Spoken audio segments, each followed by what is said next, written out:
So today, I'm going to be talking with Daniel Lewis, who is from Los Angeles, California, and he's currently a law student in Arizona State University. Welcome, welcome. Thank you so much. Happy to be here. Great. So, did you grow up religious? Not particularly. We grew up more traditional, had kosher food in the house, Shabbat dinners every Friday night, but a little bit of Jewish education, private Jewish school through 4th, 5th grade, but then was mainly in the public school systems, kind of went on my own path, didn't really keep kosher for a while at all, or really observe Shabbat, but still grew up with a decent amount of Judaism in my life. How did you wind up here? How did I end up here? Well, one of my brothers actually goes to the yeshiva here, but just as I've gotten older and more in touch with my Judaism from being in school, I really developed a close relationship with the Chabad rabbi at school.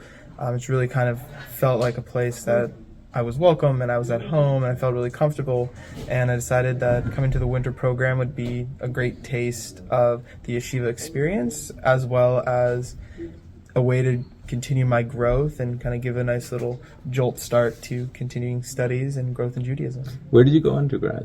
Undergraduate, I went to Cal Poly San Luis Obispo, so that's right on the coast of California. That must have been nice. Yeah, it was beautiful there. Any surfing? Yeah, we would surf before classes. It was really fun. Lots of wineries around us, just beautiful hikes.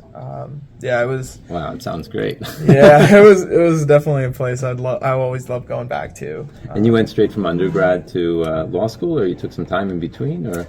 Yeah, so I actually did take about 2 years in between.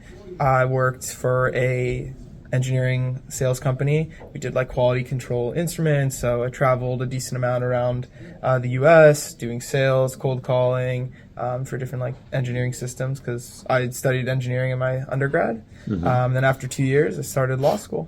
Decided that was the path I was best suited for. Definitely living my Jewish mom's dreams of having a lawyer in the family. Okay, that's so what year are you in now? So I am in my third year. So the last you're finishing year, up now. Yeah, almost there. Mm-hmm. Yeah, it's kind of wild how fast it's flown by. And did you have a Chabad also in undergrad or only in law school? Yes, I actually did also have a Chabad in undergrad. I stayed connected with them. I would go to Shabbat dinners maybe once a month, once every 6 weeks. Did some events. So did Sinai Scholars my last year that I was there. Nice. So yeah, I had a connection to Chabad there in undergrad. And what about in Arizona State? Arizona State, yeah, I'm very connected with the Chabad rabbi there. Who's the rabbi there? Rabbi Shmuel Tachtel. Okay, sure. Yeah. So I see them probably once a week, at least maybe once every 2 weeks. Oh, it's so nice. Yeah. So. Do you go to learn with them as well, or are you mainly just to meals, or what's your relationship like? It's kind of a mix. So we go for meals. There's definitely for Shabbat. I'll stay over. Sometimes I come for learning with the rabbi. I also sometimes have bachers there that I've been able to connect with and learn with.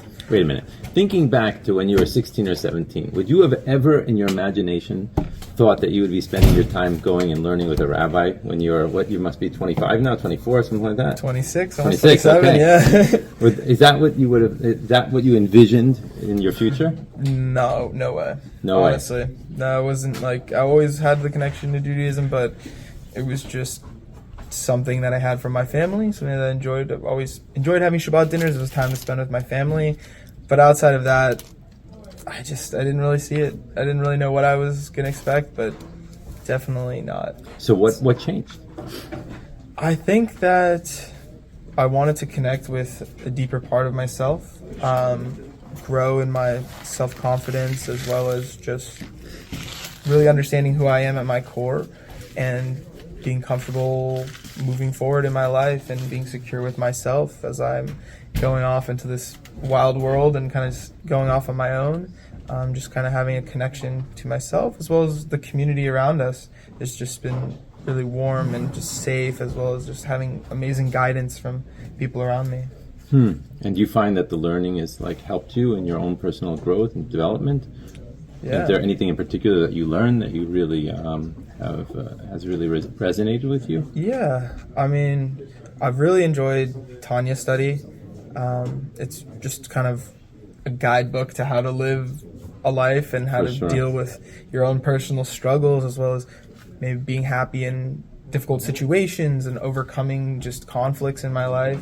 I think that that's just been an amazing tool to have. So yeah, it's just little things, even just sitting in classes in yeshiva, just ideas come to mind, and just being able to reflect on things that, you know, I would have never thought of, and just little things will pop in my mind and realizations in my life, and, you know, learning just not to stress as much about just the small minutia, and knowing that, you know, we live in a beautiful world, and, you know, there's so many things that we think are super significant that really don't matter as much in the long run. Wow. Yeah. So how has the yeshiva experience changed you or helped you, or what do you have to say about it? I would say the yeshiva experience for me has just been a really nice time to, one, connect with other Jewish kids who would really have gone through similar situations as I have, and just being in a comfortable environment that I can express myself and learn and ask questions, where there's tons of rabbis on hand that are just super open to answering every question I've ever had. I've never felt uncomfortable, no matter how obscure the question is or just maybe simple, as well as being around peers and bachurim that are also at my level or my age, that I can be very comfortable just asking them questions about their own personal struggles or their growth, and being able to really connect and understand with people who are the same as me. Basically, you look in the mirror and can see the same exact person. But before you came to yeshiva, would you say that it was like an intimidating, like you were afraid to come, or like what were your feelings before? And then obviously when you came here, you know, did those change, or you know, what do you think? Yeah, I mean, before I came, I really had no understanding of what the yeshiva experience would be like. I know that it's just a place of studying and really kind of putting your head down. That's kind of what I thought it was. It was just reading books, trying to just learn as much as possible. But once I came here, you walk into the zal, into the study hall, and pretty much people immediately want to come talk to you and get to know you, and, you know, come sit with me, let me help you with this, and just really try to guide you in your journey and really try to help you identify what you want to learn, where you want to grow. And I felt extremely warm as soon as I got here. This is actually my second time coming for the winter program, and walking to the door and seeing tons of familiar faces and being welcomed back is just a beautiful thing. And knowing that there's just people out there now that just have been in this program multiple times. When I've just traveled different places, I run into people I've met at this program or just through programs, or just tons in the Chabad community, which is just really satisfying and enjoyable, just being able to connect with people from all across the world and know that there's always people there that I can count on and look to for help. So you'd say like the yeshiva experience probably is a little bit more than just the bookworm type of learning experience that many people think is what they would see when they would walk through the doors of a yeshiva. Certainly. Yeah, I think the yeshiva experience is even as important it is to be studying from books and learning from like different classes. It's also just the interaction with your peers and having those like really nice, just intimate moments, and, you know, whether we're in the study hall or not, or in the dorms, just having those conversations that get struck up in the hallway, being able to help people from maybe my perspective of not being in the yeshiva, where people who are transitioning into going into their real world or taking their next steps, as well as for me trying to enjoy and learn more about my Yiddishkeit, and having them help me learn about the next steps I should take and what worked for them when they were growing. So just as a final question, as we are winding down the podcast, would you recommend other people to come to yeshiva? And if so, what would you tell them? What would you share with them? Yeah, I would definitely welcome anyone to come to yeshiva. If you have any interest whatsoever, or even if you don't have an interest, and if you don't think you have an interest, it's still worth coming and trying out. I think you'll be pleasantly surprised.